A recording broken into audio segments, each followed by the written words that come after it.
Hey everybody, how we doing? Good. I meant to mention this last night. Where are the dads in the room? Are there any fathers here? Can we all just turn to the fathers in the room and wish them a happy belated Father's Day? That's a big deal. And while you're turning to people, I would love for you, don't get up, but I want you to just hug somebody close to you right now and tell them, hey, I love you this morning. It's a good thing.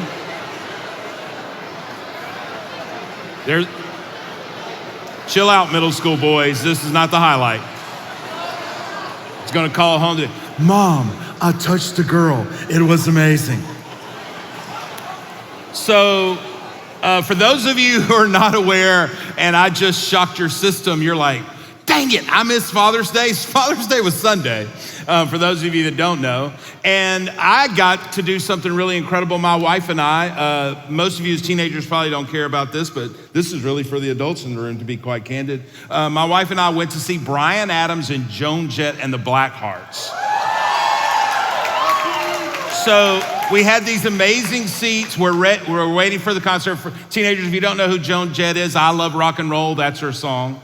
If you don't know who Bryan Adams is, Summer of '69, that's his song, along with every other hit known to man. He's written so many great hits. So anyway, we're sitting in our seats. We had amazing seats. It's about 15 minutes before the concert starts, and I brought a picture. This guy sits down beside me. He is with his girlfriend, no exaggeration. My wife is backstage, you can ask her. His girlfriend is the spitting image of Jennifer Coolidge, White Lotus, Legally Blonde, Stifler's mom, okay? Looks just like her. And this guy looks like the love child of Jimmy Neutron and Johnny Knoxville. And so he sits down beside me and he goes, looks like I'm gonna be your seatmate today. And he and I start talking. His name is Scully. We discover within the first few minutes that we have a mutual friend, and we both, the reason why, just in case you care, I don't usually just take pictures of people who sit down beside me. So we had this mutual friend, so I texted him a picture of my mutual friend of him, vice versa. It was kind of cool. But then as we're sitting there, no exaggeration, he started getting all these texts. We're on the floor and there's 13,000 people in this arena. Well, he starts getting all these texts from people who are sitting in the arena because he's not a hard dude to miss. And they're all going, hey man, I see you. And so I started helping him find people waving at him in the arena. And this one guy up there, I'll go, there he is right there. He goes, here's what's crazy. That guy right there traveled with the producers. And then he waved at another guy. He goes, you know what's crazy? That guy traveled with the police. And he starts naming all these crazy musicians in the room that are there to see Joan Jett, Rock and Roll Hall of Fame, Bryan Adams, more hits known to man than anybody I probably know. And here's what we experience, students and adults. By the time Bryan Adams comes out on stage, you couldn't sit down because you would think he would come to a song you didn't know. And then he would play another song, and all of these people in the room, most of them our age and older, could not sit down. I'm standing by a total stranger, and we've got our hands in the air, and we are singing these songs at the top of our lungs, and here's the reason why. Because they were connected to our memory. And all of us in this room, we have those songs in our catalog of life. You've got a soundtrack that you associate a song or music to something that happened to you, people you were with, a significant other. It's that powerful. Someone famous, Paul David Houston said this, that music can change the world because it can change people.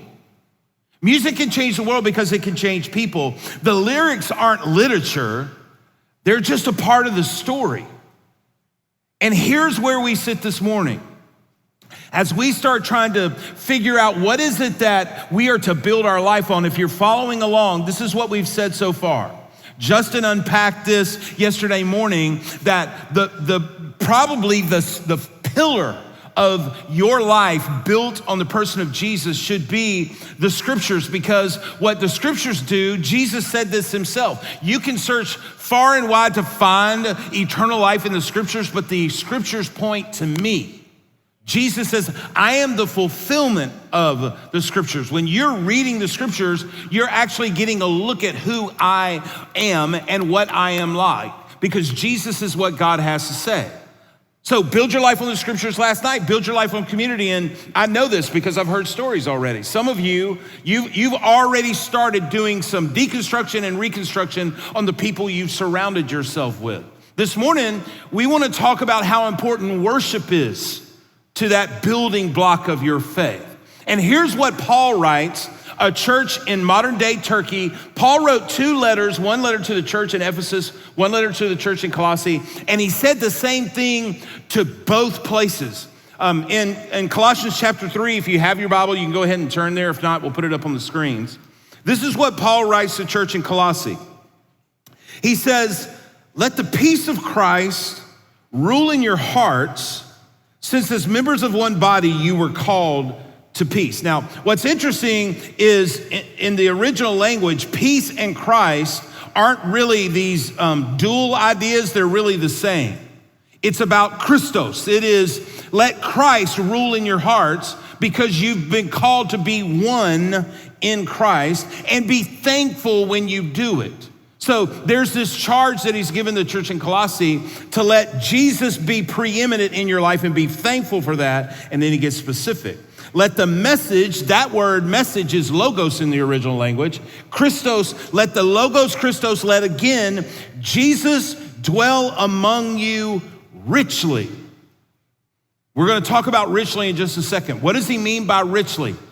Let Jesus dwell among you richly as you teach and admonish one another with all wisdom. And here's where it gets interesting, because yesterday morning we talked about the scriptures, and now Paul is saying that the way that you build Jesus as the central part of your life, richly in your life, is that you do that by admonishing one another and teaching one another with all wisdom through psalms, hymns, and songs from the Spirit, singing to God with gratitude in your hearts. Now, watch this. Here's why that's important. At this point, when Paul is writing his letter to Colossae, watch this, students and adults. People in Colossae in the first century, they had Genesis, Exodus, Leviticus, Numbers, Deuteronomy. They may have had in the oral tradition some copies of the Psalms and the Proverbs, but this is important. No one had recorded and given out the account of Jesus' life yet. And so Paul is instructing them, let Jesus rule in your hearts, let him rule in your hearts richly. And the way that you are to teach each other and admonish each other, this is a team sport, Paul is saying, that you do that is you do that through psalms, you do that through hymns, and you do that through songs. Why? Because at this point in history, students and adults, they didn't have the scriptures to build on. So what did they do? The first century Christians, first century Jesus followers began to sing songs about the person of Jesus. They began to make up songs to remember what he did, because they wanted to make sure that it stuck.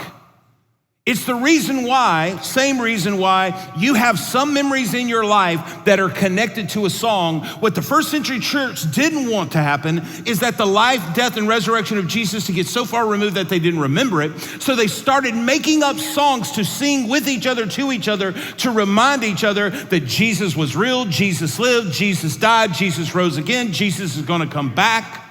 And they would sing those songs to each other, with each other, to admonish each other and teach each other, just to make sure it stayed preeminent in their mind. Because this is what they understood that we miss way too often. Everybody look.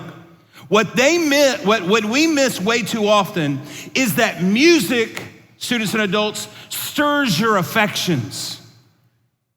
It stirs your affections. See, here's what I know about every guy and girl in this room. If what you are listening to all the time is just a bunch of junk, And we've got to remember this. This is so important. Everything is spiritual. And so God can redeem a ton of things, even in music. But check this out. There are some things that you and I know just aren't good for us. And when you're constantly filling your mind full of that stuff, it's the equivalent. This is kind of settled, but watch this. When you start singing that stuff over and over,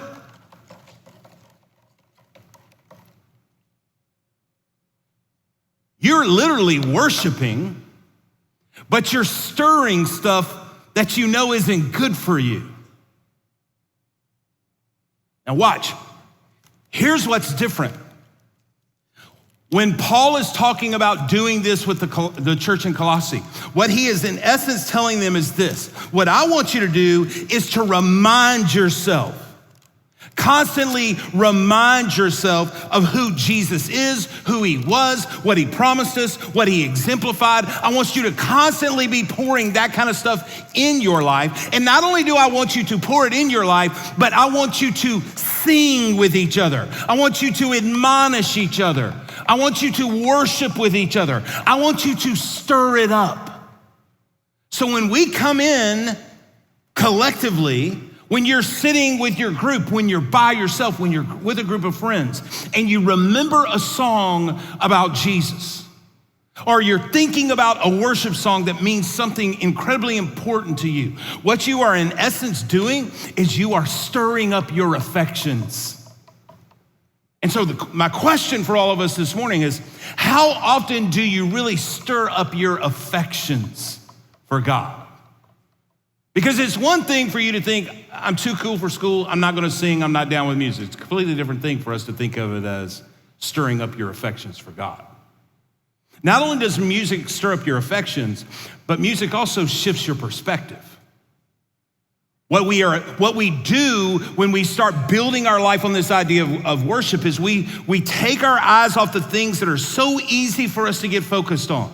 God, girl, dates, trucks, clothes, athletics, academics, the arts, whatever you're down with, adults in the room. We can get so focused on our job and house and career. And it's a way for us to go, take your eyes from here and move your eyes here.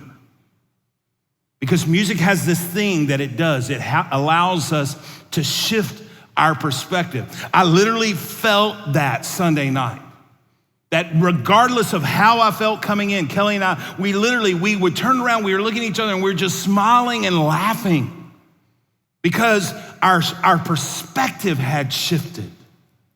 And then this is the last thing that I think is so important about music, and we don't really realize it does this, but what music does is it takes things that are really, really slippery and makes them sticky truths. Music makes slippery things sticky truths. And here's what I mean by that. Watch this. Some of you are not going to want to forget what happened in your life last night. Some of you are not going to want to forget what happens in your life this week. Some of you have had something happen in your life that is so monumental and so ginormous, you don't ever want to forget it.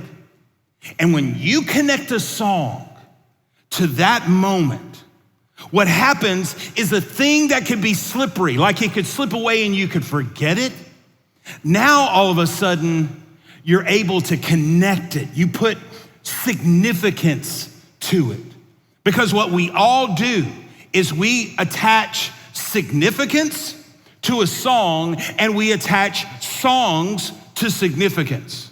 Let me prove it to you if I could. If I start playing this one song, everybody recognizes the beat, right? If this song comes on, and DJ Tony hit me, right? Okay, that's good. Now, here's what's interesting. Most of us, we hear that song and we want to, that's good, TJ. I know you're a Queen fan, chill, all right? But we hear that song, we get it. We may not have a significant memory to it, but for some reason, somehow, we associate that song to We Will Rock You, and you guys in the front, you started doing it immediately. They were doing their feet and their hands.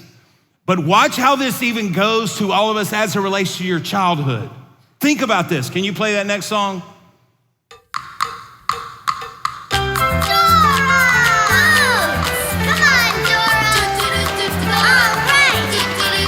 Yeah, right? Don't you miss Dora the Explorer days? No, you don't. Okay, sorry, that's a bad idea. But watch this, there are adults in this room, we had cartoons too. They weren't Dora. My favorite cartoon when I was growing up, hit it, DJ Tony. Anybody remember this?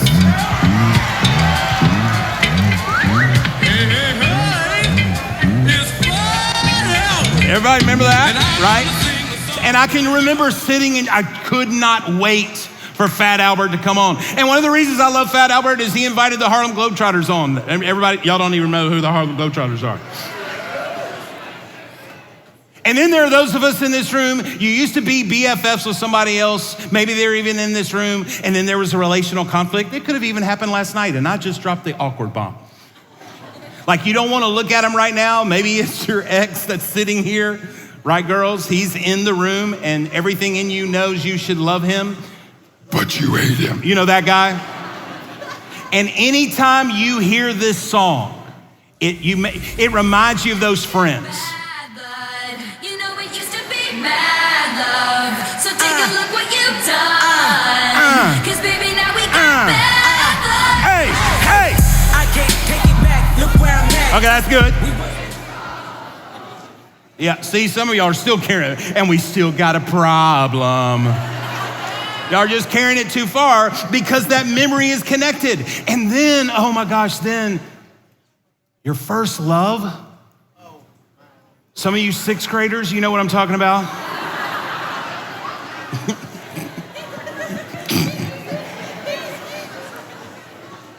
And anytime you hear this song, dancing in the dark, with you between my arms, and a promposal. My man. That's enough. That's enough. Some of y'all are liking that way too much. Chill. And now watch.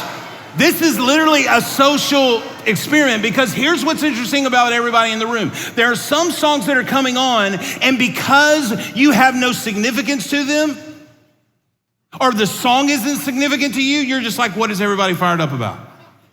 And then there are others of us, right? There are girls and guys right now. Perfect came on and you're crying. You're like, I remember him, and the first time we kissed, and it was fire, right? That happened. Now watch, and then, where's Pat and Jaquita? Pat Lemon and Jaquita, where are y'all? I want y'all to stand up. Because what y'all don't know is that every single anniversary they've ever had, they've spent at a student camp.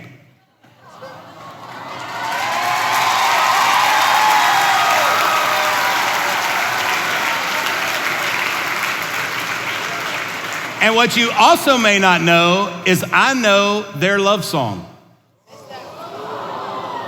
And I'm gonna ask you, Pat, if you and Jaquita would just have a little slow dance in front of all of us as we play that song.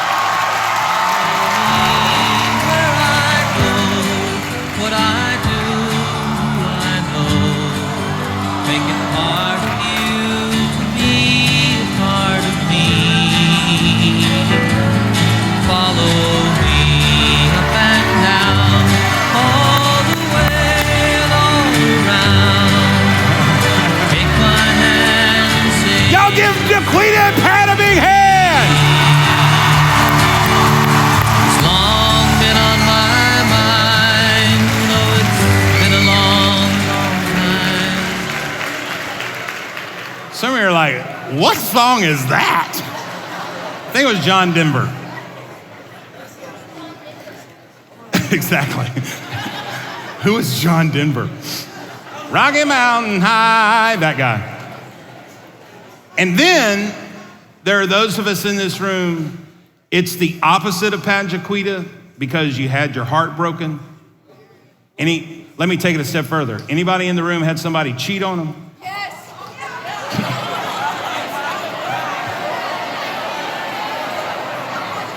This young lady's having revival in the front row. She's like, yes! And then you hear this song come on when you've been cheated on.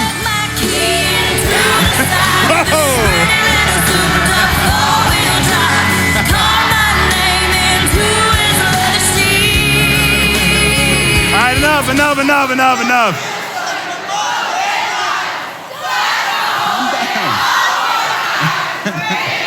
Tara, get a hold of her. Hey, listen, we have counselors in the back. And then there are songs that are associated, like where you're from. So for example, when I hear this song, and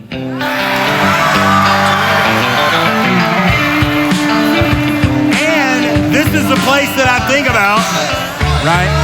Y'all from Alabama? Y'all Sweetwater? Coach Luker? Yeah. Calm down. And I know that guy I talked about last night named John David. John David's probably from Birmingham. There's no doubt. And then, like, this one's personal to me. Anytime, and you got to crank this junk. Anytime I hear this song, this gets me going, okay?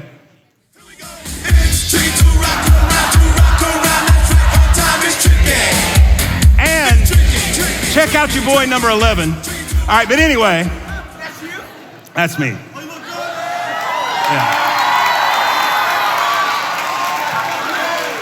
Hey, by the way, the best part about that picture is, I don't know if y'all can see the guy back there behind me that is like staring a hole into me. He was mad because I didn't throw him the ball. Anyway.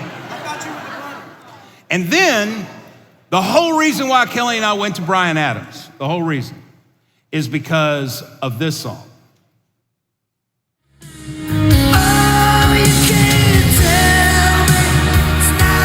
Because this song, this picture, is the day that my wife decided she would marry me.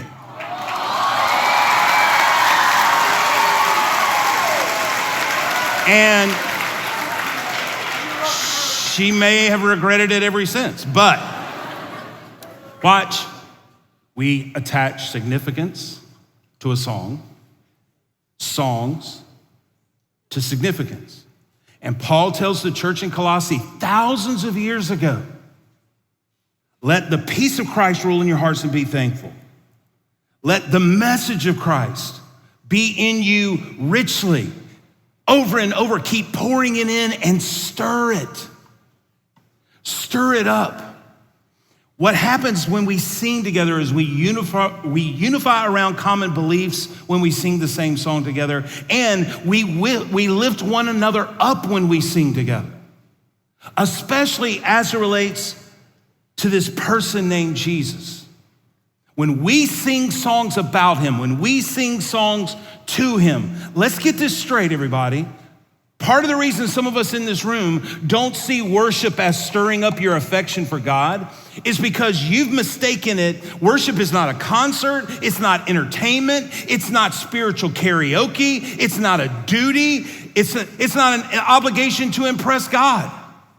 It is your opportunity and my opportunity together to make sure that we are lifting one another up. We are reminding one another. We are stirring our affection up for God. It sparks our memories.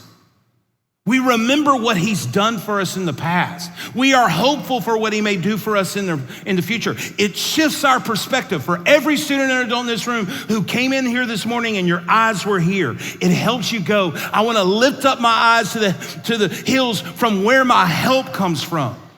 And it stirs up our hope. It stirs up our hope in our hope. So, are you building your life on worship?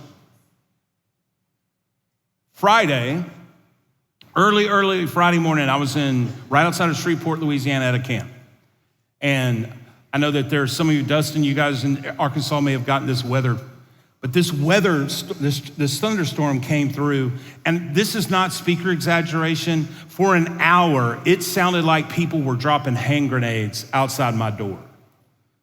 This camp facility was very rickety, and I haven't been that scared in a long time.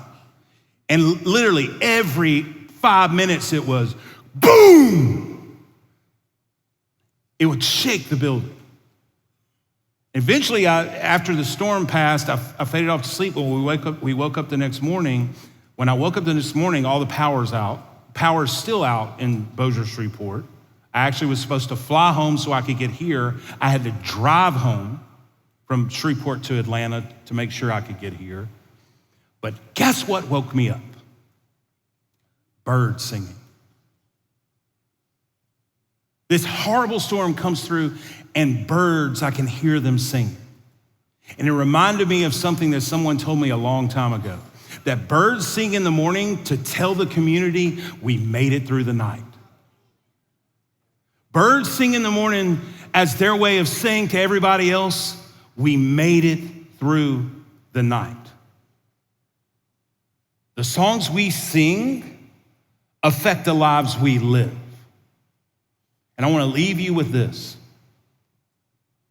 Many of you may know, in fact, some of you have walked up to me already today, or yesterday and today, and just told me how grateful for me you are, the fact that I am still alive. Because in April and May of 2020, I was extremely sick. In fact, most people didn't think that I would live. And what you may not know is my family and so many of our friends could not go into my hospital room because of COVID. But my wife told me afterwards, and other people told me this too, that she would sit in our car outside the hospital, and she would look up at my window that had a blue heart in it, and she would sing one song at the top of her lungs, begging God to move in my life. And so here's what I'd like for us to do, if we could. In just a second, we're just gonna pull the lights down. And the CD she was listening to and singing to will be the same CD that you're gonna listen to, or EP, sorry, 8-track. And what I want you to do is, if you're looking at something, you're writing something, you're holding somebody's hand, you're talking to somebody, I just want you to kind of center yourself.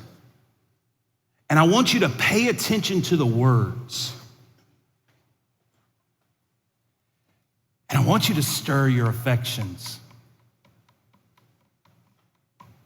And I want you to think about what a wife who may be losing her husband is begging God to do. Just like some of us in this room are begging God to do something. Doesn't have to be raise this guy who's dying back to life. It could be, God, would you make my heart new? Would you help my family get back together? Would you help those of us who decided last night we are going to be like this three-stranded band of friends that are not easily broken? For the friend who has disease, the loved one who has disease. And if at any point while we're singing that, if you need to do this, you need to get low for the next several minutes, let's take our spoon out of this and go here. Let's stir our affections. Watch the screens, listen to the words, and as our incredible worship team joins in afterwards, stir your affections.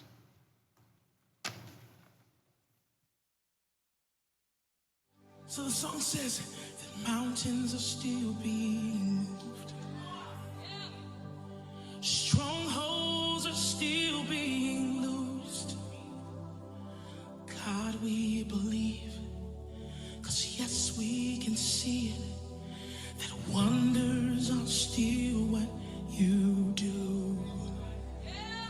I love this when y'all it says, and bodies are still being raised. Woo!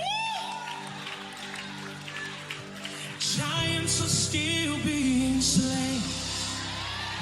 God, we believe. Yes,